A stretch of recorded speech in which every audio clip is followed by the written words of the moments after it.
Saya tuh ada dalam berapa waktu kemarin ini setelah Lebaran kan HBH kan kita kan ketemu sama teman-teman.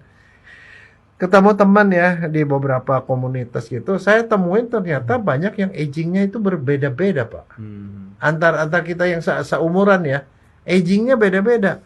Ada yang sudah jalan aja udah susah, ada yang sudah pakai tongkat, ada yang pakai kursi roda, ada yang rambutnya udah putih semua, ada orang yang sudah botak, ada orang yang sudah, wah pokoknya udah kondisinya payah. Dan yang meninggal juga sudah beberapa meninggal. Tapi kalau kita balik-balik lihat ya dari masa kita dulu muda sama-sama mereka. Kok dulu Dok, sekarang juga masih muda Dok? Enggak, maksudnya waktu kita sama-sama SMA misalnya atau masa sama-sama kuliah. Kita ngelihat kita tuh sama. Tapi kenapa ujungnya tuh pada berbeda? Ternyata kalau yang saya lihat itu berhubungan dengan gaya hidup.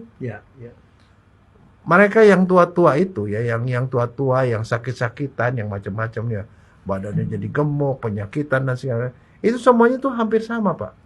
Orang-orang yang tidak bisa, tadi yang Bapak bilang, makan itu tidak ada batasnya. Dia makan tidak bisa berhenti, Franky. Makan terus, ngemil terus, apapun dimakan, dihantam. Itu, yang makan itu tanpa henti. Satu. Yang kedua itu perokok.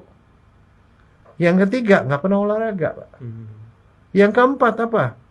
Dia itu hidupnya tidak teratur. Nggak punya tujuan hidup gitu loh. Nah yang begitu-begitu itu kalau menurut saya tuh akhirnya ujungnya belum lagi ada yang minum.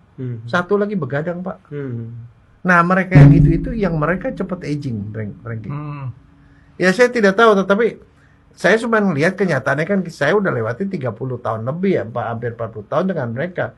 Dengan melihat situasi seperti itu saya jadi tahu bahwa sebenarnya buat anak-anak kita, anak-anak muda atau apa, kita harus didik mereka untuk itu. Hidup lebih sehat. Pertama tadi Bapak bilang, pola pikir harus benar. Pola pikir. Ya, jadi untuk anak-anak muda, kalau menurut saya, jadi saya coba rangkumkan ya yang diomongin kita tadi. Yang pertama tuh adalah pola pikir. Pola pikirnya itu harus benar dulu. Jadi kita harus punya pola pikir yang positif. Kemudian mengelilingi diri kita dengan orang-orang yang memang positif, karena itu paling penting.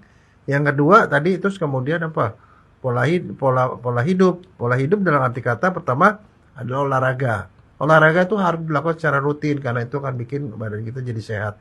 Terus kemudian mengenai makan lakukanlah makan, harus makan kalau lapar dan harus stop sebelum kenyang. Itu ya. Jadi dan sekarang apa yang dimakan apa? Itu kuantitasnya itu dalam arti kata begini, 3 jam sebelum tidur itu harus sudah stop, nggak boleh makan. Pagi makan secukupnya saja, siang makan secukupnya, dan satu lagi lebih banyak makan sayur dibandingin tidak makan sayur yang lain-lain. Jadi seperti itu. Terus kalau menurut saya yang ini juga yang juga penting itu adalah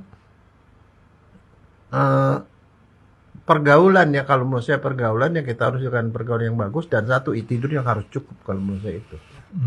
Ya kembali ke soal pola pikir tadi Dok, saya selalu memotivasi diri saya sendiri nih Dok dengan membuat quote-quote yang mudah-mudahan ketika saya share di media sosial saya itu menginspirasi orang juga.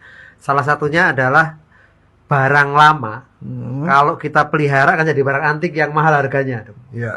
Nah, sementara barang baru kalau tidak dirawat akan jadi rongsokan juga gitu. Nah, dari sisi kesehatan artinya saya usia 50 lebih ya. Ketika itu saya jaga, saya rawat dengan baik, saya yakin saya akan tetap sehat gitu. Artinya tetap punya value yang bagus gitu. Tapi kalau anak muda kalau tidak dirawat ya sama dengan analogi barang, kita beli mobil baru kalau tidak pernah dirawat hanya dipakai terus pasti akan jadi rongsokan.